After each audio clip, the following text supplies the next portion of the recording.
Hey guys, it's Kevin again. This is my review for Crossbones Season 1, Episode 3, The Man Who Killed Blackbeard.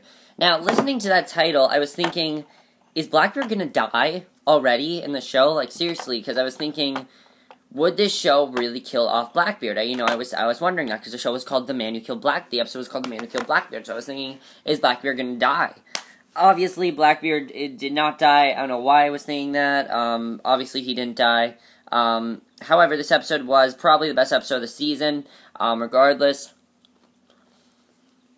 of, him not dying. It still was the best episode of the season, and I really did enjoy it so far. Best episode so far, that is. So yeah, overall, I really enjoyed it, and let's just get to it, because I really enjoyed it.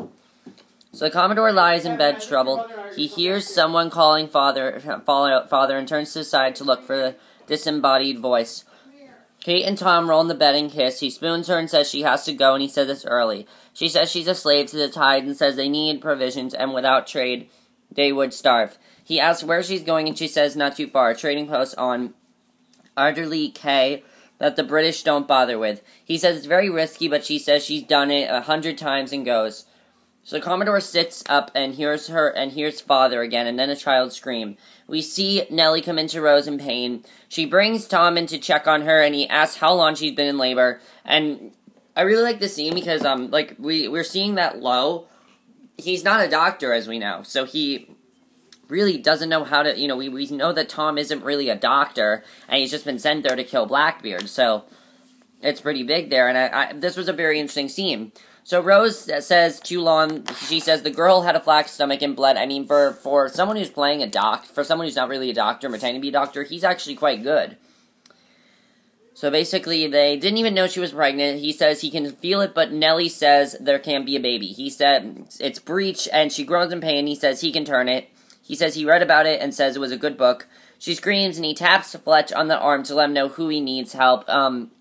To let him know he needs help. The Commodore sees the floating white spear in her, and her eyes are bleeding, and she hisses at him. Tom stands outside, watching the shore with his, and I was just like, what the fuck is going on? Like, that was weird when we saw that scene. I didn't know what was going on there. So Kate waves goodbye as he watches, and he makes a note about the K. So Nana sneaks through the jungle and then digs into the sand until she finds a package. She pulls something out, then uncovers the chest under that, stashes a jewel in it, and reburies it all. Nana has a stack of booty, and Charlie accuses her of stealing. He says he saw her hiding things that were reported to the quartermaster. He pulls a coin out of her ear, and she calls him a cheap conger. She distracts him with sex. So kids race around the K, and Kate shows up. She asks all about the children, and the priest says the Lord commanded him to be fruitful. She asks him how trade is, and he says flat. He asks why she doesn't bring the crew aboard, and she says they are embarrassed drunks. Hands over a sack of jewels in payment, and he says they have coffee if she's interested. He says she should try it before she dismisses it. He says he'll haggle with her, and she says his only pleasure outside of sex is haggling with her. She threatens to go elsewhere to trade, and they haggle naturally. So, the Commodore rocks the little baby when Tom comes in, and he asks if he's ever heard of a mother not knowing she was pregnant, and that's really interesting. He asks if the baby will prosper, and Tom says he thinks so, tells Tom it's their first baby, and says she's beautiful and born without sin. Tom speaks of ill children. The Commodore says many believe him evil because of his depravities. And he says the world is evil and says the child will be free of all of that. Free of king, country, God, and heaven. So Tom watches with thoughtful interest. The Commodore goes back to his chair and tells Tom his headaches are getting worse. As we know, he has very, very bad headaches. And he tells him that his headaches are getting worse and more frequent, and the apparitions more vivid. And I think that's interesting, because as I said, I was hoping we'd see what his dreams were, and now we know that there's this weird woman following him. And Tom asks who he sees, and he says it's a woman, a specter he doesn't know. He asks, will he live long enough to finish what he's begun? And you know what's interesting, guys? I like that they're kind of bringing this, ghost element into the show. It makes the show actually a lot more interesting, and I like that about the show. So the priest compliments the jewels, and she asks how long it takes to make coffee. She asks Daniel what he's done, and he says they threatened his children. Redcoats storm the marina and hold her at gunpoint. It's Captain Harward, and says they know she has items from the HMS Petrel, and if she's done nothing wrong, she has nothing to fear. pulls his sword, slashes at the man, but she's outnumbered. The men on the ship watch, and one lets a pigeon go. And then in Jamaica, a messenger tells Jagger that the jewelry he's planning in the Petrel has turned up, asks who had it, and he said a young widow. He asks where she gets the things to trade. He asks if he wants her brought there. And Jagger says no. They will go to her. Kate is tied to a post, and James spots the pigeon as it flies in and takes a message from its leg. And he reads and says no repeatedly, rolls away from his table, and grabs his crutches. Sorry I'm scratching my head, guys. I didn't take a shower today, so my hair's really itchy. For those of you who are wondering why, that's why. He haddles through town, and Tom finds him. He tells him that the English have Kate, Jagger's ship sails for the K, a top secret, and the Commodore loads guns and tells her that Selmia has no complications about torturing women. He says they have to evacuate because Kate will have no choice but to tell them where they are, and Selmia says she never goes outside, and he says she has to choose for herself. Kate asks why Harwood took the posting way out here. She offers him a bribe when she finds out that he's poor. So then what happens is he asks how rich she's talking, and she says as rich as you want to be. She says she's as rich as he wants to be, and he punches her in the stomach and says she has nothing he wants and tells her to shut up. The Commodore and his men are loading up. James tells Tom the Commodore isn't going to rescue Kate. He says he's not taking enough men. He says he thinks that he's going to kill her before she talks. And the Commodore tells Charlie not to let any English get to Selmia. He says he wants him to stay behind and take care of her. James tells Tom he knows he cares about Kate and begs him to help her. So Rose says she needs privacy to get her things, and Nena tells her not to tarry. She loves the doors and windows and reaches into a jar of water and icks to grab out a jewel. And she next pulls up a floorboard and grabs out a box of gold and other items. The Commodore is speaking for the K when one of the men come to tell him that Tom is on board. Welcomes him aboard and asks if he knows the punishment for stowaways. And of course this has to do with the man who killed Blackbeard, of course. This is where we get to that. He asks why he's there, and Tom says he has a mortal obligation to ensure Kate come home safe and well. So the Commodore asks if he thinks it's not his intent, and Tom says he doesn't have a plan, it's improvised.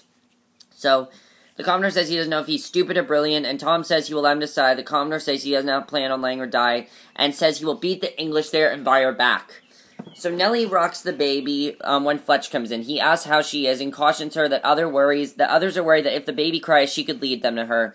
He says he wants to take her to a place of great safety. We can kind of see that Nellie and Fletch actually have a lot of chemistry. I actually would like them to get together. I like their scenes in this episode. I would like to see them together. So she asks Fletch where he was born, and he says he doesn't know and never knew his parents. He says he's been at sea since 7, and James says he knew his father and he was a bastard. Fletch tells him that Tom will bring Kate home and says he's good at that sort of thing. Fletch and James row away from the shore, and Fletch sees a bearded wretch, then looks away, and then back, and the guy is gone.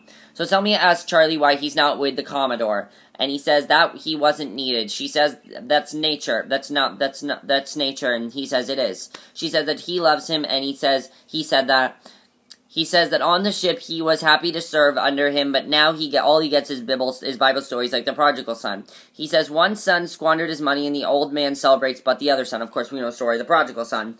If you're religious, you know the story of the prodigal son. So yeah.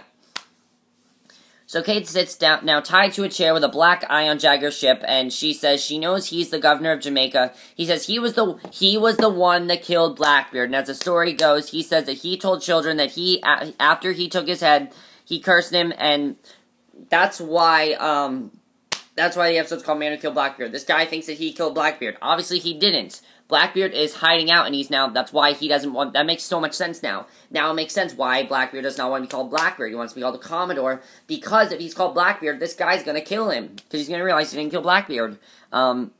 So she asks who said it was, and he says it was a man who bore a passing resemblance, but he knew in his heart it wasn't Edward Teach. He says he knows that Kate is Blackbeard's shill. She says he's mistaken, dumps a bag of jewels out, and says he placed them on the Petrel. He asks where she got them, and she says she bought them from a tattooed Irishman.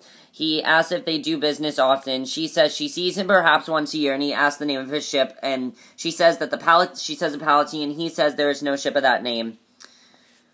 So Jagger sits down his tea and begins slapping her viciously, then kicks her chair over, puts his hands on her, says he needs to understand that he knows a lie before the sound is uttered, begs him, and she says she's innocent. He tells her to tell him where Teach is. He touches her, and basically she says she's innocent of charges, offers to swear on a cross, says, "May God forgive me," kisses her forehead with a creepy open mouth. That was kind of That was definitely very creepy. So then what happens is Selmia tells Charlie he should go. He says that the Commodore told him to board up the house in case of a siege, and she refuses to go and says this makes no sense. She holds a knife to her own throat, says he can't follow the order he's been given, and she asks what he's talking about. Tries to drag her to a door. They struggle, and she stabs him in the stomach, and she's horrified. Redcoats drag Kate through the jungle blindfolded behind Jagger, bring her to the beach, and she sees a coffin. And on the ship they call Land Ho. The Commodore checks through his scene and says they are too late. He says Jagger will get the truth from Kate, and Jagger will come for them, guns blazing. And this was a really awesome scene. He punches her in the stomach, his men shove her into a coffin, nail it shut, screams and beats it against it. She screams and beats against it. They heave it into a hole they've dug and begin shoveling dirt onto it. She screams nonstop. Jagger starts stringing and listening to Kate scream. Checks his pocket watch when a shot is fired. Harwood calls the men to arms as Jagger says the Blackbeard has come for her. So Charlie tells Selmia that she's known as the lady of the house, holds a rag on his wound, and he says she fears being around people. He asks if the Commodore knows, and she says yes and asks why. She asks if he asked her to kill him, and she tosses down the knife, goes to him, takes his face in her hands, kisses him, kisses back with great passion, pulls her skirt up, and takes her there on the table. So they have sex. That was surprising. I didn't expect that to happen, but Charlie and Selmia, I don't know. Maybe there's going to be something with them. I really don't know. I guess we'll just have to see. So basically, then what happens, what ends up happening next is that Jagger goes to his ship and gives chase. Jagger says they are out of range, and then he says he sees no one on the deck. He says they've been tricked, sees a small boat floating Blackbeard's flag, and tells him to go faster. Says he can't let him escape. They struggle to bring the ship around, and the Redcoats guard Kate's grave when a man approaches. It's the Commodore with Tom, and they shoot several of the men, and Tom fights another with a sword, so does Blackbeard. Harwood fights Tom, and he asks him down. All the men are dispatched. Charlie cries out in pleasure, and Selmia pushes him away for some reason. Shudders. We see brutal scars all over his body as he backs away. Now, that's really big. I wonder where those scars come from. I really don't know. We're going to have to see where all those scars come from. So Kate comes to see the Commodore on deck, and she says she wants to thank him. He says that Tom strategized. She says she would have not told him, and he says Jagger would have gotten it out of her despite her, and she says she's sorry, and he says she has nothing to be sorry for. Goes to Tom, takes his hand, they share a little smile, and Jagger finds the dead soldiers on the beach, and Kate's gone. He's not happy about it. So back on the island, because obviously he wanted to do something really bad to Kate, so I'm thinking that Jagger is going to now be our main villain of the show, because Jagger just kidnapped Kate, he's out to get Blackbeard, like, he's done a lot of bad shit. Like, seriously, Jagger is going to be the main villain of the show now, which is really awesome. So far, it's the first villain, I think, that actually that didn't die yet, so that's interesting. So James drags himself along to see them disembark. Kate runs to him, and he takes her in his arms. They hug tightly. James looks at Tom with gratitude, and Tom walks away alone. So we can see that Tom and Kate, I keep thinking that Tom and Kate are going to get together and something's going to happen to James, because I just feel like they're setting it up in the show. Then the very last scene, the Commodore comes in to find Selmia waiting, touches her on the shoulder, and she's happy he's back, which is huge, because, as we know, she just had sex with Charlie, so that's really big. So, a lot of questions now. One, what is Jagger going to do? Obviously, he's going to find out that Blackbeard's alive. He doesn't realize that Blackbeard's alive. Is he going to find out that he did not kill Blackbeard? We're going to have to see what happens there, but I'm really looking forward to that.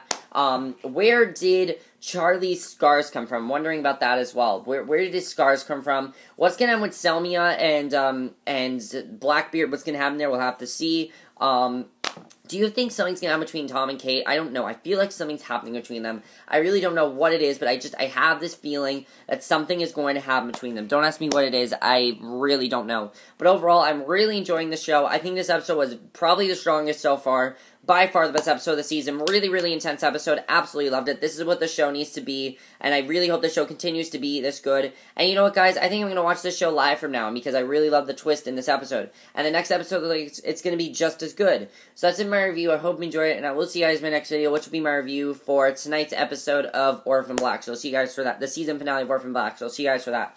Okay, bye.